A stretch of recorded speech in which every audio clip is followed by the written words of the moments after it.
Bonjour chers étudiants, dans cette nouvelle vidéo on va s'intéresser à l'étude de fonctions. Donc, pour mieux étudier cette fonction, pour mieux étudier ce chapitre, on va commencer par un exemple sur les limites et continuités. On a une fonction f de x qui est un polynôme x carré moins 5x plus 1 et g de x, fonction rationnelle parce que c'est sous forme d'une fonction sur une autre, x moins 2 x plus 3. On veut calculer les limites en 2 et en moins 4. Déjà, notre fonction f de x est un polynôme, son domaine de définition c'est R, alors que g de x, comme il y a un dénominateur, il faudrait que le dénominateur soit différent de 0. C'est pour cela que g de x existe si et seulement si x plus 3 est différent de 0, c'est-à-dire x différent de 3. La limite de f de x en 2, on remplace tout simplement x par 2 dans le polynôme. On fait 2 au carré moins 5 fois 2 plus 1, on trouve moins 5. La limite en moins 4, même chose, on trouve 37. Et la limite pour g de x en 2, on remplace le haut et le bas. On trouve 0 sur 5 qui est égal à 0. Et en moins 4, on trouve 6. Fonction polynôme. Donc, la limite à l'infini. Tout à l'heure, on calculait la limite en 2 et en 4, c'est-à-dire au nombre bien précis. Maintenant, pour calculer la limite en l'infini, lorsqu'on a une fonction polynôme, la limite lorsque x tend vers l'infini de x à la puissance n, c'est tout simplement plus l'infini. Et la limite lorsque x tend vers moins l'infini de x à la puissance n, tout dépend de la parité de n. Si n est pair, ça devient plus l'infini, mais si n est impair, c'est moins l'infini. Exemple, si on prend moins 2 fois moins 2, on voit plus 4. Mais si on prend moins 2 fois moins 2 fois moins 2, on voit plutôt moins 6. Donc si le nombre de moins 2 est pair, on a plus. Le nombre de moins 2 est impair, on a moins. C'est la même chose. Une application. On nous a donné deux fonctions f de x et g de x. On veut calculer la limite en plus l'infini et en moins l'infini.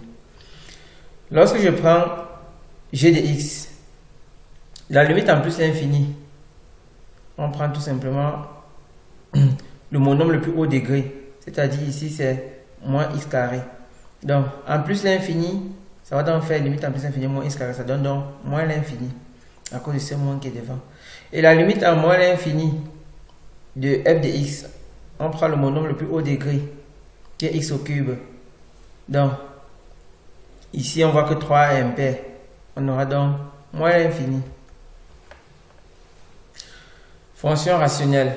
Bon, la limite en l'infini d'une fonction rationnelle, c'est la limite des monômes, du rapport des monômes les plus hauts degrés. Par exemple, si je prends les trois fonctions f, g et h, je vais calculer la limite en plus l'infini. En plus l'infini, pour f, donc le plus haut degré, il y en a, ça sera donc 2x sur 3x. Ça donne, les x se simplifient, ça fait 2 tiers. Pour g, ça va faire 4 sur 2x. Or, le degré du dénominateur est plus grand que le degré du numérateur. Donc, ça va faire 4 sur un nombre qui tend vers l'infini. Ça va donc faire 0.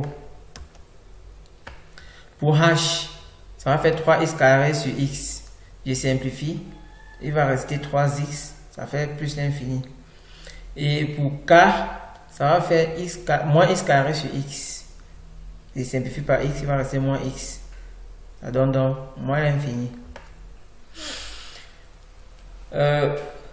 Ici, on va passer encore à l'étude des limites. Maintenant, à gauche et à droite du domaine de définition.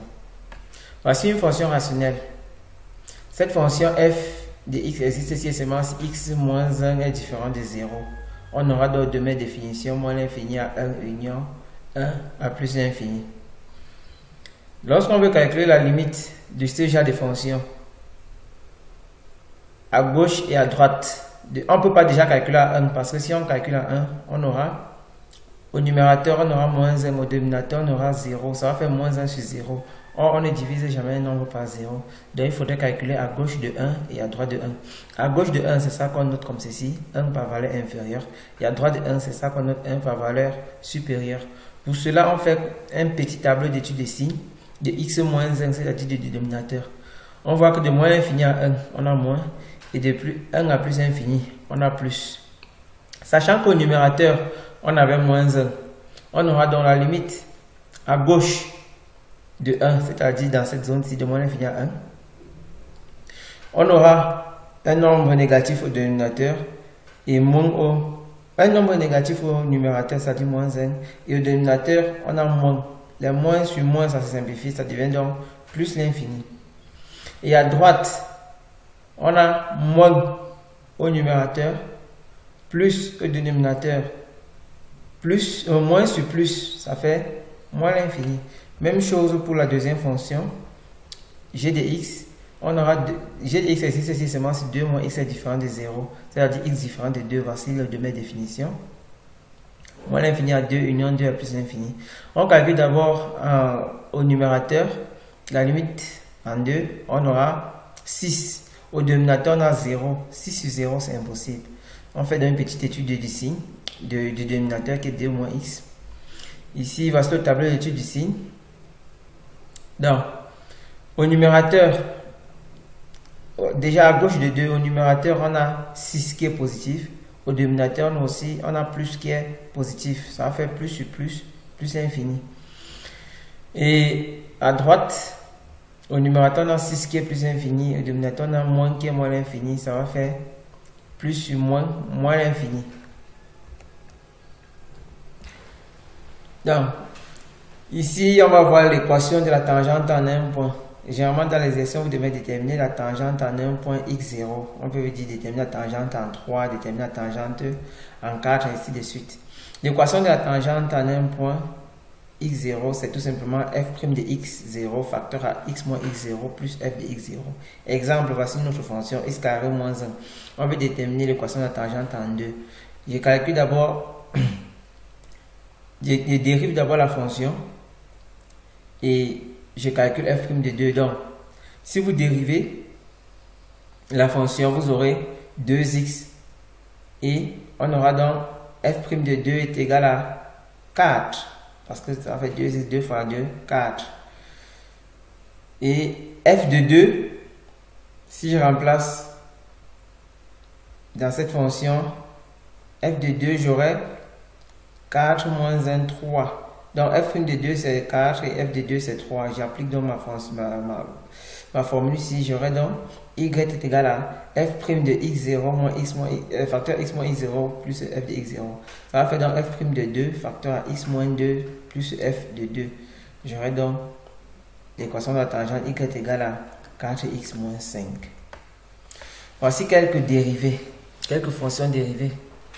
Dans la dérivée de a d'une constante c'est 0, la dérivée de ax plus b c'est a, dérivée x carré c'est 2x, x au cube c'est 3x, x à la puissance n c'est n x à la puissance n moins 1. Racine de x c'est 1 sur 2, racine de x. 1 sur x c'est moins 1 sur x. Exemple, x carré on a 2x, x à la puissance 6 on a ainsi de suite. Maintenant pour les dérivées des fonctions composées. Si j'ai u plus v, la dérivée ça sera u' plus v'. Si j'ai u fois v, la dérivée c'est u' v plus v' u. Si j'ai 1 sur u, la dérivée c'est moins u' sur u au carré. Si j'ai u sur v, la dérivée c'est u' v moins u v'. Si j'ai u à la puissance n, la dérivée c'est n u' à la puissance n u' u à la puissance n moins 1. Si j'ai racine de u, la dérivée c'est u' sur 2 racine de u. Exemple, 3x à la puissance 4, ça va faire donc, de 4 ici descend, ça va faire donc 12x au cube. 2x au cube plus 3x plus 1, on aura donc 6x au carré plus 3. Racine carrée de 2x plus 1, ça va faire 1 sur 2x plus 1. Donc, c'est sous la forme ici, racine de u'. La racine de u, la dérivée c'est u' sur 2 racines de u. Donc u', quand il met racine de 2x plus 1, u' c'est 2x, u' c'est 2 divisé par u qui est racine de u. Donc on aura donc, en appliquant la formule u' sur 2 racines de u, ça va faire donc 1 sur 2x, 1 sur racine carrée de 2x plus 1. Donc, quelques théorèmes. Ici, on va voir les variations de f. Pour savoir si f est croissante, on calcule la dérivée. Si la dérivée est supérieure à 0, alors f est croissante. Si la dérivée est inférieure à 0, f est décroissante. Si la dérivée de f est égale à 0, f est constante. Donc, lorsqu'on vous demande d'étudier le sens de variation d'une fonction, la première chose à faire, c'est de calculer la dérivée, puis d'étudier le signe de la dérivée. Si la dérivée est supérieure à 0, inférieure à 0 ou bien égale à 0. Ça va nous dire si la fonction est croissante, décroissante ou constante. Un exemple. Voici f de x égale à x carré moins 2x plus 1. On va dresser le tableau de variation. Le domaine de définition, puisque c'est une fonction polynôme, c'est R. Donc moins l'infini à plus l'infini. La limite à moins l'infini, mon nombre le plus haut degré c'est x carré. Donc à moins l'infini, ça va faire plus l'infini. En plus l'infini, c'est aussi plus l'infini. F est continu dérivable. Donc voici sa dérivée. Ça 2x moins 2. Donc pour étudier le sens de variation de f, il faut donc étudier le signe de la dérivée. Pour cela, je résous f de x égale à 0. Donc f de x égale à 0, j'obtiens x égale à 1.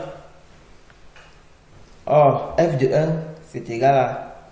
f de 1, c'est 1. Donc si vous remplacez ici, vous aurez f de 1 égale à 1. Je trace dans mon tableau de variation. De moins l'infini jusqu'à là où la dérivée s'annule, 1. Et jusqu'à plus l'infini. Donc, ici, voici ma dérivée. Normalement, on peut mettre ici 2x moins 2. Donc, ou on peut mettre ici f'. J'étudie dans le signe. Signe de x plus signe contraire moins. Ici, plus ainsi de suite.